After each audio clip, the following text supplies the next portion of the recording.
ሰላም ቤተሰብ እንዴት ናችሁ? ሰላም ናችሁ? እንዴት ናችሁ? እኔ እግዚአብሔር ይመስገን ሰላም ነኝ። ዛሬ መጣሁት እንግዲህ በነፃነት ወርቅነህ በጣም ነው ያዘንኩት። ለቤተሰቡ መጽናናትን እመኛለሁ። በጣም በህይወቴ እኔ እንደዚህ አዝኜ አላውቅም። እግዚአብሔር ምስክሬ በጣም ነው ያዘንኩት። ግን ምንም ማድረግ አይቻልም። ግን ከሞተ በኋላ አሁን ማዘኑ እንዲህ ነበር እሱ እንዲህ ነበር ምንም አይጠቅምም። እና እኔ የመጣሁበት ምክንያት ምንድን ነው? አሁን ገነት ንጋቱ ያደረገችው ነገር እንዳለ ሆኖ ግን በቃ ይቅርታ ብላለች። ይቅርታ ብላ ይቅርታ ጠይቃለች። ምንም ያደረገችው ትክክል ነው ምናምን አይደለም። ግን በቃ ይቅርታ ከጠየቀች ከይቅርታ በላይ ምንም ማድረግ አይቻልም። እንደዚህ ደረጃ ድረስ መስፋት የለበትም። ልጆች አሏት እሷ።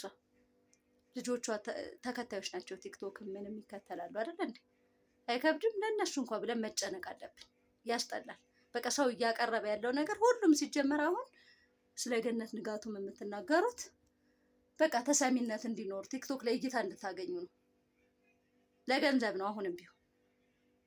በቃ እሷ ይቅርታ ጠየቀች። በእንደዚህ አይነት መንገድ አላሰብኩም ብላ ይቅርታ ጠይቃለች። ስለዚህ ይቅርታዋን መቀበል አለብን ሁላችንም።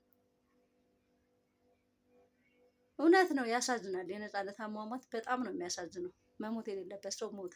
ግን ከሞተ በኋላ እሱ ማለት እንዲህ ነበር ምናምን። አሁን ነገ እሷ የሆነ ነገር ተፈጥሮ ያድርግባት አንድ ነገር ብትሆን ውይ ገነት ንጋቱ ማለት ብላችሁ ደግሞ ልታወሩ ነው። ከሱ ይልቅ በቃ ይቅርታ ካለች ይቅርታ ብላለች። አዎ ያሳዝናል፣ በቃ በጣም ያሳዝናል። ግን እሷም በጊዜ መሰላትን ነገር አደረገች። ሁላችሁም አሁን እያደረጋችሁ እና እያስኬዳችሁ ያላችሁት ነገር በእሷ እየነገዳችሁ ነው። አሁንም ቢሆን ያላችሁት በቃ ልጆች አላት፣ ለልጆቿ ጭንቅላት ተጨነቁ። በቃ እሷም ይቅርታ ጠይቃለች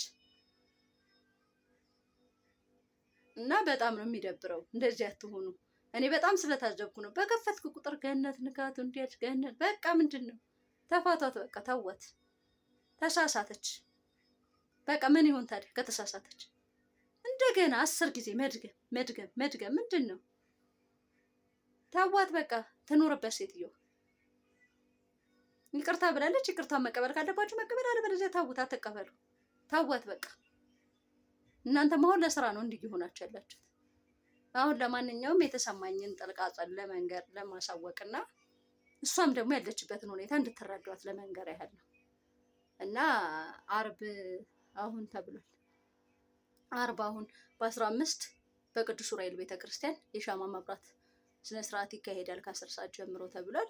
በቃ ፍቅር ያላችሁ፣ ለሱ ያዘናችሁ፣ የተጨነቃችሁ ሁላችሁም እዛ ሄዳችሁ አሳዩ። እግዚአብሔር መጽናናትን ይስጣቸው። ለቤተሰቦቹ በጣም ያሳዝናል። እናንተ ሲጀመር በጣም የሚደብረው ፓርት ምንድነው? ገነት ንጋቱን ብቻ አይደለም፣ ምንም ሰው እኮ እረፍት ነው ያጣ። ሚስቱ ለምን አፏን ያዘች? አላዘነችም። እንዳትታይ ፈለገች። ተነስተህ ባያሃት፣ ቆመህ ባያሃት። ሰው በቃ አትፍረዱ ሰው ላይ።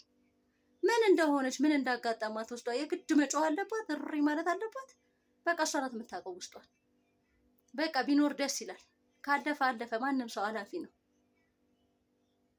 ፍቅር ያለው ሰው እና ጥሩ ነገር ለሱ ያለው ሰው ሄዶ የሻማ ማብራት ፕሮግራሙን ነገር አብሮ እንትን ማለት ማስተዛዘን፣ ሁሉን ነገር ማድረግ። ወሬ ይቅር፣ ያስጠላል። በሰው ሀዘን እየገባን የምናቦካ ሰዎች በጣም ነው የሚደብረው። እናንተ ናችሁ የምታስጠሉት። በጣም ያስጠላል። እንዲህ መሆን ደረጃ መድረስ የለባችሁ። እሱም ቢኖር ይሄንን ይቀበላል ብዬ አላስብም። ስለዚህ ሴትዮዋን ተፋቷት። ገነት ንጋቱን በቃ ይቅርታ ካለች ይቅርታ ነው። ተዋት በቃ። ሚስቱንም ተዋት። እስቲ ሰውየውም ይረፍበት፣ ነፍሱ ይረፍ። ለማንኛውም ነገ 10 ሰዓት ላይ ቅዱስ ዑራኤል ቤተክርስቲያን በሚደረግ የሻማ ማብራት ፕሮግራም ጥሪ እየቀረበ ነው። እዛ እንገናኝና ሀዘናችንን እንወጣ። ይሄ ይሻላል ብዬ አስባለሁ።